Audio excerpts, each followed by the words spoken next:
Hi అండి. అందరూ ఎలా ఉన్నారు? Welcome back to Diya sweet home.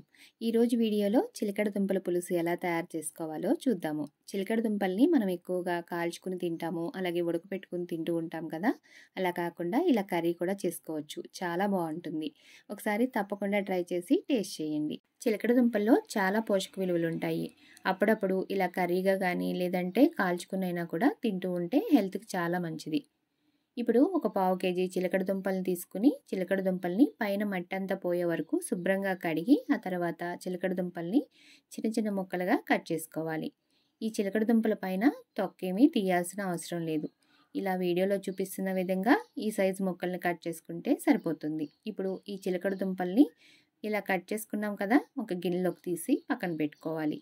తర్వాత ఒక 2 రెమ్మల చింతపండు తీసుకుని చింతపండుని ఒకసారి శుభ్రంగా కడిగి తర్వాత ఒక గిన్నెలోకి నీళ్లు పోసుకుని చింతపండుని నానబెట్టుకోవాలి. మరీ ఎక్కువేమీ అవసరం లేదు. ఒక 2 రెమ్మలు తీసుకుంటే సరిపోతుంది. అలాగే కట్ చేసుకున్న చిలకడ దుంప ముక్కలు, ఒక ఉల్లిపాయని సన్నగా కట్ చేసి తీసుకోవాలి.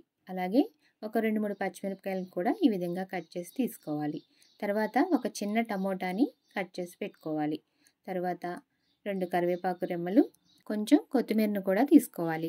మనకి ఈ కర్రీకి కావాల్సినవన్నీ ఈ విధంగా రెడీ చేసుకున్న తర్వాత ఇప్పుడు స్టవ్ వెలిగించుకొని ఒక కడాయి పెట్టుకొని అందులోకి 2 టేబుల్ స్పూన్లు ఆయిల్ వేసుకోవాలి. ఆయిల్ వేడయిన తర్వాత కచ్చాపచ్చాగా దంచిన 4 వెల్లుల్లి రెబ్బలు, 2 ఎండుమిరపకాయలు, హాఫ్ స్పూన్ ఆవాలు, హాఫ్ స్పూన్ జీలకర్ర వేసుకుని ఇవి వేగిన తర్వాత ఇందులోకి కొంచెం కరివేపాకు కూడా వేసుకుని వేగిన తర్వాత కట్ చేసి పెట్టుకున్న ఉల్లిపాయ ముక్కలు, పచ్చిమిరపకాయ ముక్కలు కూడా వేసిన తర్వాత వీటిని కూడా బాగా వేయించుకోవాలి. పచ్చిమిరపకాయలు, ఉల్లిపాయలు బాగా వేగిన తర్వాత ఇప్పుడు మనం ముందుగా కట్ చేసి పెట్టుకున్న చిలకడ దుంప ముక్కలను కూడా వేసుకుని వేయించుకోవాలి. చిలకడ దుంపల ముక్కలు వేసిన తర్వాత ఒక 2 నిమిషాల పాటు ఇలా కలుపుకుంటూ వేయించుకోవాలి. ఇవి మగ్గటానికి ఎక్కువ టైం కూడా పట్టదు, త్వరగానే మగ్గిపోతాయి. ఇలా మూత పెట్టి ఒక 2-3 నిమిషాల పాటు మగ్గనిస్తే మనకి చిలకడ దుంప ముక్కలు అనేది కొంచెం సాఫ్ట్గా అవుతాయి. ఇప్పుడు ఒకసారి మూత తీసి కలుపుకొని మరొకసారి మళ్ళీ మూత పెట్టి ఇలా ఉడికించుకోవాలి. ఇలా ఒక 2-3 నిమిషాల తర్వాత ఇందులోకి కట్ చేసి పెట్టుకున్న ఒక చిన్న టమోటాని కూడా వేసుకుని మరొకసారి కలిపి ఆ తర్వాత మూత పెట్టి మరొక 2 నిమిషాలు మగ్గనిస్తే టమోటా ముక్కలు కూడా చక్కగా మగ్గిపోతాయి. టమాటా ముక్కలు ఇలా మగ్గిన తర్వాత ఇప్పుడు ఇందులోకి కొంచెం పసుపు, అలాగే రుచికి సరిపడినంత ఉప్పు, రుచికి సరిపడినంత కారము వేసుకోవాలి. ఇవి మీరు టేస్ట్కు తగినట్లుగా వేసుకోండి.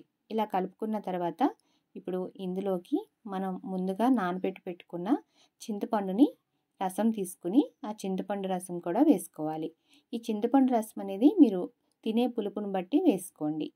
పులుపు మీకు ఎంత కావాలో చూసుకుని వేసుకోండి. ఆ తర్వాత ఇందులోకి 1 కప్పు నీళ్లు కూడా పోసుకుని ఒకసారి కలిపి ఆ తర్వాత మూత పెట్టి ఒక 4-5 నిమిషాల పాటు ఉడికించుకుంటే మనకి కర్రీ చక్కగా ఉడికిపోతుంది.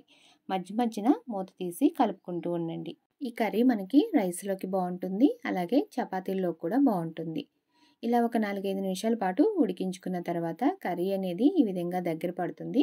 ముక్కలు కూడా చాలా సాఫ్ట్గా ఉడికిపోతాయి. ఒకసారి ముక్క ఉడికింది లేనిది ఈ విధంగా చెక్ చేసుకోండి.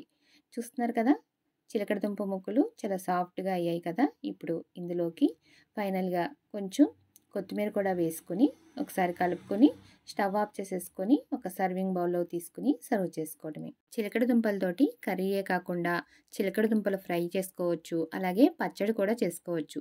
చిలకడ దుంపల పచ్చడి ఎలా తయారు చేసుకోవాలో నేను ఫుల్ వీడియో మన ఛానల్లో అప్లోడ్ చేశాను. మీకు కావాలి అంటే కనుక డిస్క్రిప్షన్లో లింక్ ఇస్తాను, ఒకసారి చెక్ చేయండి.